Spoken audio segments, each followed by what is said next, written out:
जय श्री कृष्णा। क्या आप जानते हैं कि पाताल लोक कोई काल्पनिक जगह नहीं है और न ही स्वर्ग सिर्फ बादलों के ऊपर बसा एक शहर है। विष्णु पुराण के द्वितीय अंश में पूरे ब्रह्मांड का एक सटीक नक्शा दिया गया है। इसमें 6 ऊर्ध्वलोक और पृथ्वी के नीचे 6 पाताल लोकों की गहराई और वहां रहने वाली शक्तियों का ऐसा वर्णन है जो वैज्ञानिकों को भी सोचने पर मजबूर कर दे। तो आइए जानते हैं इन लोकों का पूरा सच। आप लोग जरूर देखिए इस वीडियो को और लाइक, कमेंट एंड शेयर कीजिए। श्री पराशर जी बोले, हे द्विज, मैंने तुमसे वह पृथ्वी का विस्तार कहा। इसकी ऊंचाई भी 70 सहस्त्र योजन कही जाती है। हे मुनिसत्तम, अटल, वितल, नितल, अविस्तमान, महातल, सुतल और पाताल, इन 7 में से प्रत्येक 10-10 सहस्त्र योजन की दूरी पर हैं। हे मैत्रेय, सुंदर महलों से सुशोभित वहाँ की भूमियाँ शुक्ल, कृष्ण, अरुण और पीत वर्ण की तथा शर्करामयी कंकरीली शैली पत्थर की स्वर्णमयी है। हे महामुनि, उनमें दानव, दैत्य, यक्ष और बड़े बड़े नाग आदि की सैकड़ों जातियां निवास करती हैं। एक बार नारद जी ने पाताल लोक से स्वर्ग में आकर वहाँ के निवासियों से कहा था कि पाताल तो स्वर्ग से भी अधिक सुंदर है, जहाँ नाग गढ़ के आभूषणों में सुंदर प्रभायुक्त आह्लादकारिणी शुभ्र मणियां जड़ी हुई हैं।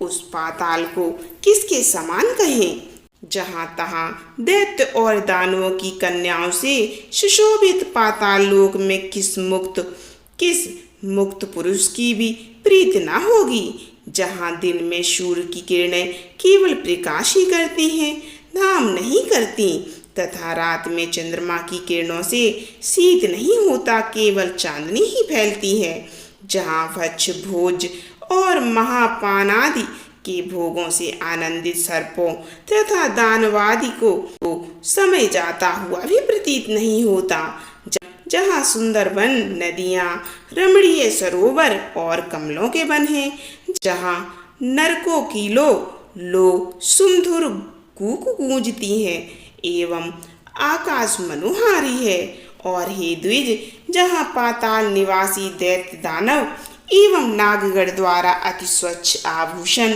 सुगंधमय अनुलेपन, वीणा, वेणु और मृदंग आदि के स्वर, ये सब भाग्यशालियों के भोगने योग्य हैं और भी अनेक भोग भोगे जाते हैं। पाताल के नीचे विष्णु भगवान का शेष नामक जो तमोमय विग्रह है, उसके गुणों का दैत्य अथवा दानवगण भी वर्णन नहीं कर सकते। जिन देवर्ष पूजित देव का सिद्धगढ़ अनंत कहकर बखान करते हैं, वे अति निर्मल, स्पष्ट स्वास्तिक चिन्हों से विभूषित तथा सहस्त्र सिर वाले हैं, जो अपने फनों की सहस्त्र मणियों से संपूर्ण दिशाओं को दीप्यमान करते हुए संसार के कल्याण के लिए समस्त असुरों को वीरहीन करते रहते हैं। मद के कारण अरुण नयन सदैव एक ही कुंडल पहने हुए तथा मुकुट और माला आदि धारण किए, जो अग्नियुक्त श्वेत पर्वत के समान सुशोभित हैं।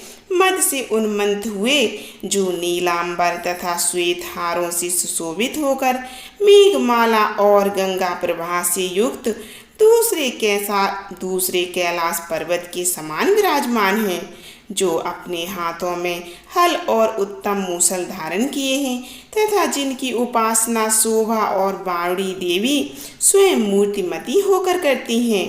कल्पांत में जिनके मुखों से विषाग्र शिखा के समान दैदीप्यमान संकर्षण नामक रुद्र निकलकर तीनों लोकों का भक्षण कर जाता है, वे समस्त देवगणों से वंदित शेष भगवान अशेष भूमंडल को मुकुटवत धारण किए हुए पाताल लोक में विराजमान है। उनका बल, वीर, प्रभाव, स्वरूप, तत्व और रूप देवताओं से भी नहीं जाना जा सकता। जिनके फनों की मणियों की आभा से अरुण वर्ष हुई, यह समस्त पृथ्वी फूलों की माला के समान रखी हुई है। उनके बलवीर का वर्णन भला कौन करेगा। जिस समय मद मत नयन शेष जी जम्हाई लेते हैं, उस समय समुद्र और वन आदि के सहित यह संपूर्ण पृथ्वी चलायमान हो जाती है। इनके गुणों का अंत गंधर्व, अप्सरा, सिद्ध, किन्नर, नाग और चारण आदि कोई भी नहीं कर सकते। इसीलिए ये अविनाशी देव अनंत कहलाते हैं, जिनका नाग वधुओं द्वारा लेपित हरिचंदन पुनः पुनः श्वास वायु से छटकर दिशाओं को सुगंधित करता है, जिनकी आराधना से पूर्वकालीन महर्षि गर्ग ने समस्त ज्योतिमंडल, ग्रह, नक्षत्र आदि और शकुन, अपशकुन आदि नैमित्तिक फलों को तत्वतः जाना था। उन नाग श्रेष्ठ शेष जी ने इस पृथ्वी को अपने मस्तक पर धारण किया हुआ है, जो स्वयं भी देव, असुर और मनुष्यों के सहित संपूर्ण लोक माला को धारण किए हुए है। ये था 7 पाताल लोकों का वर्णन, विष्णु पुराण कथा का 14 अध्याय। आप लोग जरूर सुनिए और वीडियो को लाइक एंड कमेंट और सब्सक्राइब चैनल को जरूर कर लीजिएगा।